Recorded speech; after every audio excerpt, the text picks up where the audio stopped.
कभी सोचा है कि इथेनॉल मतलब जो अल्कोहल हैंड सैनिटाइजर में होता है वो पानी में पूरी तरह से घुल जाता है, हाँ, बिल्कुल। लेकिन डाईथाइल ईथर जो लैब में कॉमन सॉल्वेंट है वो पानी में क्यों नहीं घुलता? ये बहुत अच्छा सवाल है। दोनों क्लियर लिक्विड्स हैं पर एक मिक्स होता है दूसरा नहीं। हम्म तो इसी क्यों का जवाब छिपा है आज की हमारी बातचीत में। बिल्कुल। हमारे पास जो सोर्सेज हैं उनकी मदद से हम समझने जा रहे हैं क्लासिफिकेशन के कॉन्सेप्ट को unit 7 alcohols, phenols and ethers से। और ये टॉपिक सिर्फ रटने के लिए नहीं है। नहीं, बिल्कुल नहीं।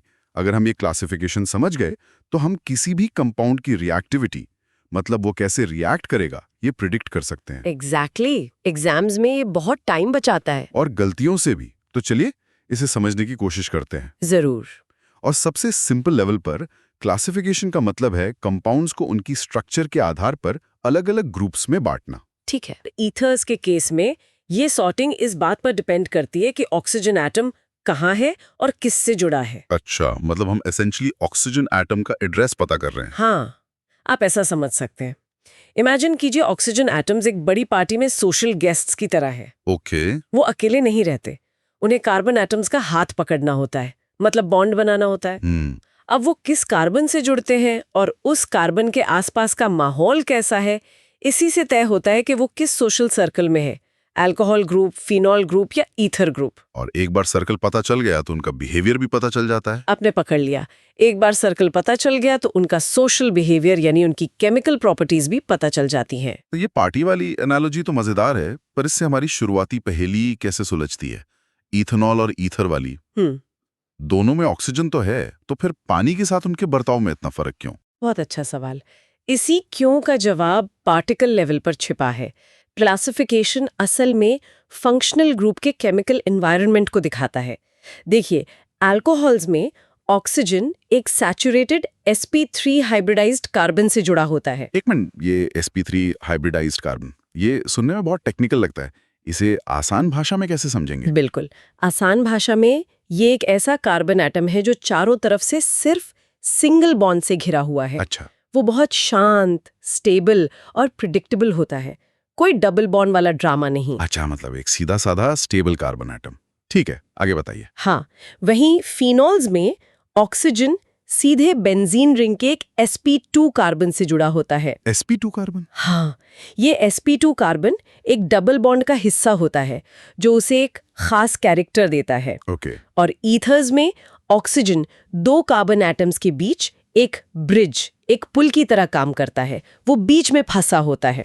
मतलब फर्क सिर्फ ये नहीं है कि ऑक्सीजन है, बल्कि ये है कि ऑक्सीजन का पड़ोसी कौन है। एग्जैक्टली। क्या वो एक सिंपल sp3 कार्बन है, एक स्पेशल sp2 कार्बन वाला रिंग, या फिर वो दो कार्बन्स के बीच में सैंडविच्ड है? आपने बिल्कुल सही पकड़ा। और एग्जाम के लिए ये एंकर डेफिनेशन याद रखना बहुत जरूरी है। बताइए। अल्कोहल्स वो कंपाउंड्स हैं जिनमें OH ग्रुप एक सैचुरेटेड कार्बन से जुड़ा होता है। फिनॉल्स में OH ग्रुप एक बेंजीन रिंग से सीधे जुड़ा होता है। और ईथर्स में एक ऑक्सीजन एटम दो कार्बन एटम से जुड़ा होता है, COC। और यहीं पर स्टूडेंट सबसे ज्यादा कंफ्यूज होते होंगे ना? बिल्कुल। अल्कोहल्स और फिनोल्स दोनों में OH ग्रुप है। एग्जैक्टली। ये एक आम मिसअंडरस्टैंडिंग है। स्टूडेंट सोचते हैं OH देखा मतलब अल्कोहल। हाँ। लेकिन की पॉइंट ये है कि वो OH ग्रुप किस कार्बन से जुड़ा है, एक सैचुरेटेड कार्बन तो अल्कोहल या एक एरोमेटिक रिंग तो फिनॉल। यही असली गेम चेंजर है। ठीक है, ये डेफिनेशंस अपनी जगह हैं, पर अभी भी ये सब थोड़ा टेक्स्ट बुक जैसा लग रहा है। इससे असल में महसूस करने का, हमेशा के लिए दिमाग में बैठाने का कोई तरीका है, कोई एनालॉजी? बिल्कुल है। क्लासिफिकेशन को ऐसे समझें जैसे हम लोगों को उनके वर्क प्लेस और सराउंडिंग से पहचानते हैं। Work place? हाँ, ऑक्सीजन एटम हमारा पर्सन है और उसका बॉन्डिंग एनवायरनमेंट उसका वर्क प्लेस है। वर्क प्लेस एनालॉजी, ये दिलचस्प है, बताइए। तो देखिए, अल्कोहल के केस में ऑक्सीजन एक नॉर्मल ऑफिस में काम करता है। Normal office? ये ऑफिस सैचुरेटेड sp3 कार्बन से बना है। माहौल काफी खुला डुला है, तो ये ऑक्सीजन रिएक्टिव है और आसानी से दूसरों से, जैसे पानी से, हाइड्रोजन बॉन्ड बना सकता है। और फिनॉल का वर्क प्लेस कैसा है? फिनॉल का ऑक्सीजन एक बहुत ही स्पेशल हाई एनर्जी एनवायरनमेंट में काम करता है, जो है एरोमेटिक बेंजीन रिंग। इस रिंग में इलेक्ट्रॉन्स एक जगह रुके नहीं रहते, वो लगातार घूमते रहते हैं। इस स्पेशल माहौल की वजह से ऑक्सीजन का कैरेक्टर ही बदल जाता है और वो एसिडिक हो जाता है। मतलब एक high pressure special project team जैसा, जहां का माहौल ही एम्प्लॉय को बदल देता है। आप ऐसा कह सकते हैं। और आखिर में ईथर। ईथर। यहाँ ऑक्सीजन दो कार्बन्स के बीच एक ब्रिज की तरह काम करता है। वो सैंडविच्ड है। सैंडविच्ड। अब क्योंकि ऑक्सीजन दोनों तरफ से कार्बन ग्रुप से घिरा है, वो पानी जैसे मॉलिक्यूल्स को हाइड्रोजन बॉन्ड बनाने के लिए आसानी से अप्रोच ही नहीं करने देता। वो केमिकली शाय हो जाता है। अच्छा। उसके लोन पेयर्स आसानी से अवेलेबल नहीं है। अच्छा, तो ईथर के केस में ऑक्सीजन शाय है क्योंकि वो दो बल्की ग्रुप्स के बीच में फंस गया है। ये बात अब समझ में आई। पर ये क्लासिफिकेशन का कॉन्सेप्ट आया ही क्यों? वैज्ञानिकों को कंपाउंड्स को ऐसे बांटने की जरूरत क्यों पड़ी? What's fascinating here is ये कॉन्सेप्ट स्ट्रक्चर से केमिकल बिहेवियर प्रिडिक्ट करने की बहुत बड़ी प्रॉब्लम को सॉल्व करता है। अच्छा। क्लासिफिकेशन के बिना हर कंपाउंड एक यूनिक पजल होता। हमें हर एक कंपाउंड को अलग से पढ़ना पड़ता, उसकी सारी प्रॉपर्टीज रटनी पड़ती। मतलब ये केमिस्ट्री की दुनिया का एक तरह का शॉर्टकट है पैटर्न्स को समझने का। एग्जैक्टली। इसके बिना हम ये नहीं बता सकते कि OH वाला कंपाउंड अल्कोहल की तरह रिएक्ट करेगा या फिनॉल की तरह। सही बात है। और हम ये भी नहीं समझा सकते कि एथेनॉल पानी में क्यों घुल जाता है और डायथिल ईथर क्यों नहीं। बेसिकली स्ट्रक्चर ही रिएक्टिविटी तय करती है। और क्लासिफिकेशन उस स्ट्रक्चर को समझने का पहला स्टेप है। हाँ, सबसे जरूरी स्टेप। ये एक गेटकीपर कॉन्सेप्ट है। इसे सही समझ लिया तो आगे की पूरी ऑर्गेनिक केमिस्ट्री लॉजिकल लगने लगती है। इसे विजुअलाइज करने का कोई तरीका है? कोई मेंटल इमेज जो दिमाग में छप जाए? जरूर। Picture this. सोचिए आपके सामने 3 ट्रांसपेरेंट स्फीयर्स हैं और हर एक के अंदर एक ऑक्सीजन एटम है। ठीक है, 3 स्फीयर्स, तीनों में एक एक ऑक्सीजन। पहला स्फीयर अल्कोहल। ये बिल्कुल साफ है, नॉर्मल लुकिंग। इसमें ऑक्सीजन एक नॉर्मल सी बीट यानी सैचुरेटेड कार्बन से जुड़ा है। ये आसानी से घूम सकता है और इसकी लोन पेयर्स बाहर की तरफ हैं, हाइड्रोजन बॉन्ड्स बनाने के लिए तैयार, एकदम सोशल और इंटरैक्टिव। ठीक है, फ्रेंडली अप्रोचेबल स्फीयर। हाँ। अब दूसरा स्फीयर फिनॉल। ये स्फीयर हल्की बैंगनी रोशनी से चमक रहा है। इसमें ऑक्सीजन एक 6 कोनों वाले सितारे यानी बेंजीन रिंग से जुड़ा है। ये चमक क्यों रहा है? ये चमक इलेक्ट्रॉन डीलोकलाइजेशन को दिखाती है। डीलोकलाइजेशन का मतलब है कि इलेक्ट्रॉन्स किसी एक एटम से बंधे नहीं हैं, बल्कि पूरी रिंग पर घूम रहे हैं, एक करंट की तरह। अच्छा। इसे ही रेजोनेंस कहते हैं। यही चमक, यही रेजोनेंस इसे स्पेशल और एसिडिक बनाती है। समझ गया। द स्पेशल प्रोजेक्ट स्टीम वाला स्फीयर। और तीसरा स्फीयर ईथर। ये स्फीयर थोड़ा डार्क और सैंडविच दिखता है। ऑक्सीजन 2 बीड्स यानी 2 कार्बन्स के बीच फंसा हुआ है।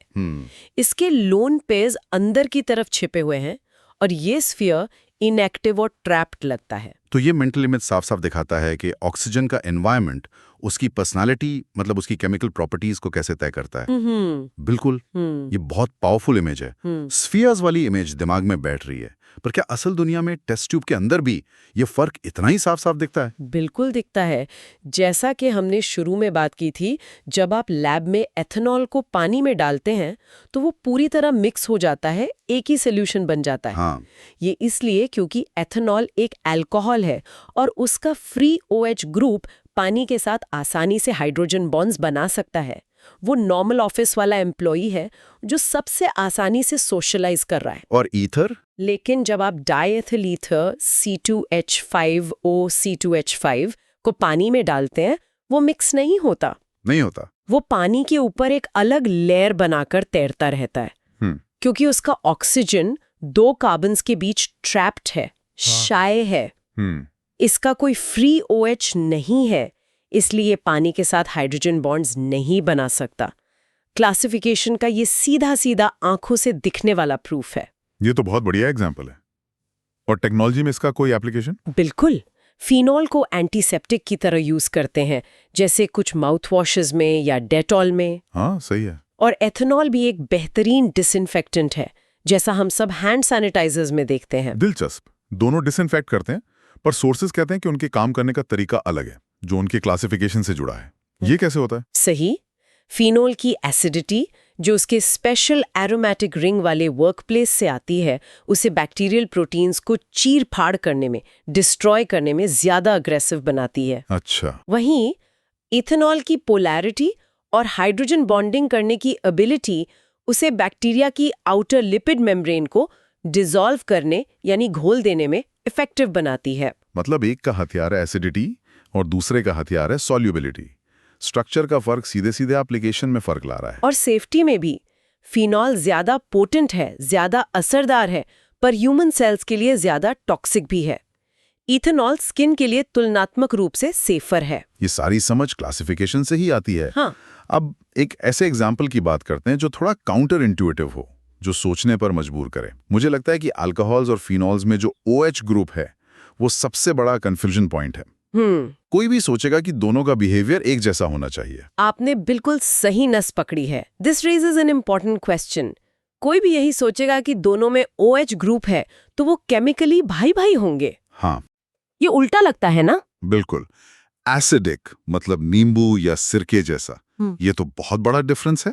आखिर ऐसा क्यों है? इसका कारण फिनॉल का वो स्पेशल वर्कप्लेस है, द एरोमेटिक रिंग। अच्छा। जब फिनॉल अपना प्रोटॉन यानी H+ लूज करता है तो बनता है फिनॉक्साइड आयन। इस आयन पर जो नेगेटिव चार्ज आता है वो अकेले ऑक्सीजन पर बोझ नहीं बनता। तो बेंजीन रिंग एक अच्छे टीम प्लेयर की तरह उस नेगेटिव चार्ज को अपने ऊपर फैला लेती है, उसे डीलोकलाइज कर देती है। वो बैंगनी चमक वाला स्फीयर। एग्जैक्टली वो रेजोनेंस। इस टीम वर्क की वजह से फेनॉक्साइड आयन बहुत ज्यादा स्टेबल हो जाता है। और क्योंकि H+ निकलने के बाद स्टेबिलिटी मिलती है, फिनॉल आसानी से H+ लूज कर देता है और इसी को हम एसिडिक होना कहते हैं। और अल्कोहल के केस में? अल्कोहल के सैचुरेटेड कार्बन के पास ऐसा कोई टीम वर्क, कोई रेजोनेंस नहीं होता।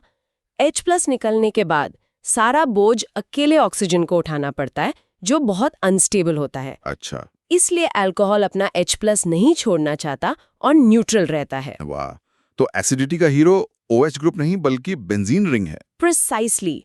सो क्लासिफिकेशन डायरेक्टली एसिडिटी प्रिडिक्ट करता है। एरोमेटिक कार्बन से जुड़ा OH मतलब एसिडिक, सैचुरेटेड कार्बन से जुड़ा OH मतलब न्यूट्रल। ये तो क्रिस्टल क्लियर हो गया। तो एग्जाम के लिए कुछ फाइनल की टेकअवेज, कुछ क्लैरिटी लाइंस क्या होंगी?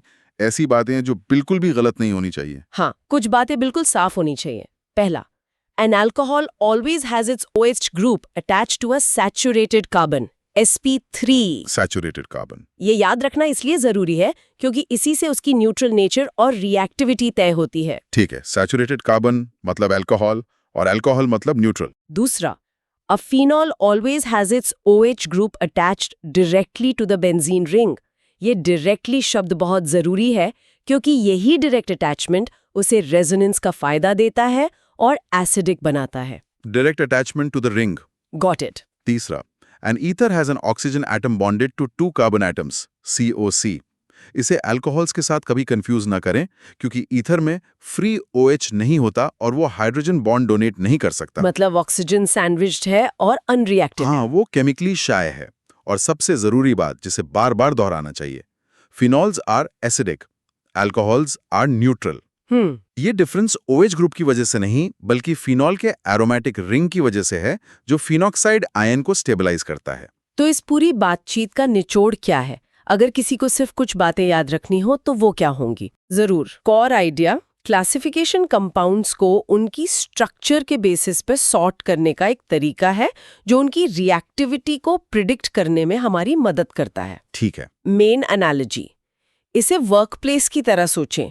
अल्कोहल एक नॉर्मल ओपन ऑफिस में है, फिनॉल एक special high energy aromatic environment में है और ईथर 2 कार्बन्स के बीच एक ट्रैप्ड ब्रिज है। बहुत अच्छा। की एग्जाम्पल, इथेनॉल पानी में घुलता है हाइड्रोजन बॉन्डिंग की वजह से, डाई ईथर ईथर नहीं घुलता ट्रैप्ड ऑक्सीजन की वजह से।